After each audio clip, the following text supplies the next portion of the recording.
Hello YouTube, this is Darkon633. I'm back with another Transformers review. This time we're going to take a look at the Transformers Generations 10 Returns Legends Class Brawn. Now this is something I've been looking forward to quite a bit ever since he was announced, since Brawn never got a really good update until now. Now there was a really old style Legends figure which we'll look at in this video as well, but that really didn't match what Brawn really should have looked like since he was a little too small compared to the other characters. Anyways, we're going to take a look at the box. The box is pretty banged up, but oh well. It's got a pretty good look at his vehicle mode there. Has a picture of his robot mode. Back, it pretty much shows the usual stuff, and he transfers in 6 steps. So he's definitely not the most complicated figure. Before anything else, we're going to take a look at his character card, which has a really nice artwork of Brawn there. Shows his stats, which obviously his strength would be high, but everything else is pretty low compared to that. And now, we're going to take a little size comparison. Here is the new Brawn compared to the really old, it was around 2006 or 7, I forgot exactly when he came out, Legends figure. And, while I can understand what Hasbro was getting with that particular design, it really didn't really capture the look of Brawn until now. Articulation-wise, the head does swivel, although it's not at a ball joint, it's just on a standard swivel there. It does have ball joints at the shoulders, ball joints at the elbows, and it's nice that he actually does include a weapon, which actually forms a part of his Jeep mode.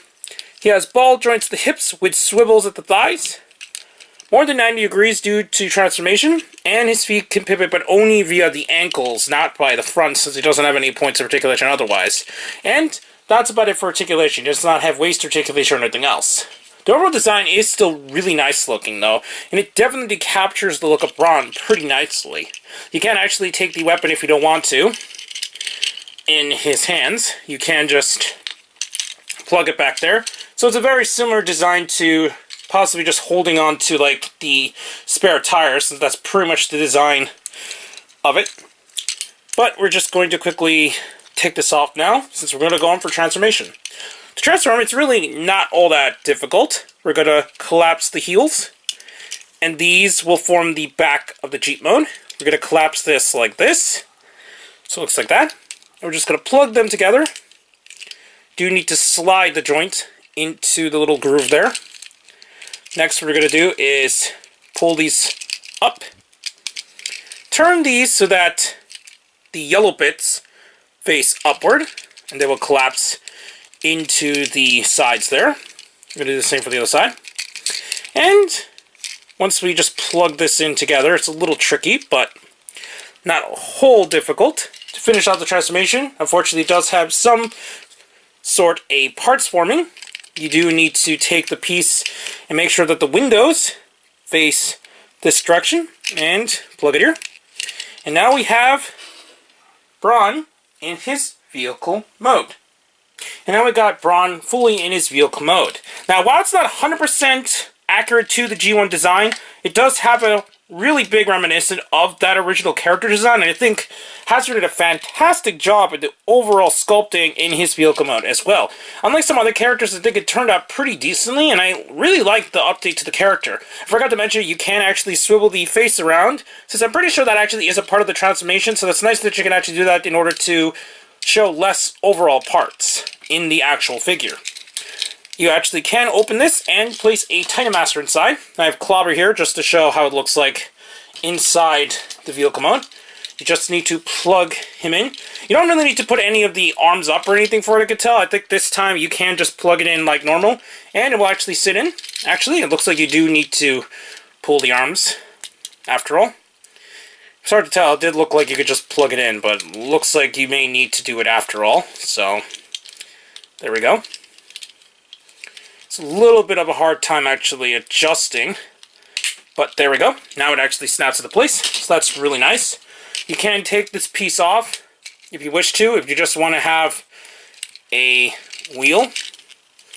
Sorry, the actual back piece. It's a little tricky to actually pull off, but once you do, you can just take it off, and if you wanted to, you could plug it up here, so now it's kind of like armed up on top, because it does have the little turret pieces there. Not really turret pieces, but it has like the little ends that look like I can actually blast something from. So that's pretty cool. As a comparison, here he is next to the old Brawn, which definitely has a lot more of the G1 design in general for the actual Jeep mode up close. But I do really appreciate the update that Hazard did for the character, since I think it turned out really nicely. In conclusion, Hazard did a fantastic job in designing Brawn, in my opinion, to an updated style. While it's not 100% to the G1 model, an update to the character was definitely needed, since we didn't get a version of the character in the correct scale and based on his G1 design in general outside of that classic Legends figure. So I highly recommend picking this up, since, in my opinion, this is probably one of the best Legends figures which you got so far in the line. Anyways, I actually needed my friend from Sound.12 once again to help me pick up one of these, since my local area hasn't been able to get it, and this time BBTS just took too long to actually get it in stock. So I recommend tracking it down at your local store, since apparently he has been popping out at several locations across the US. So your best bet is probably check either Toys R Us or maybe Walmart or so. I'm pretty sure it's more spotted at Target though, so it's probably your best bet is to check there.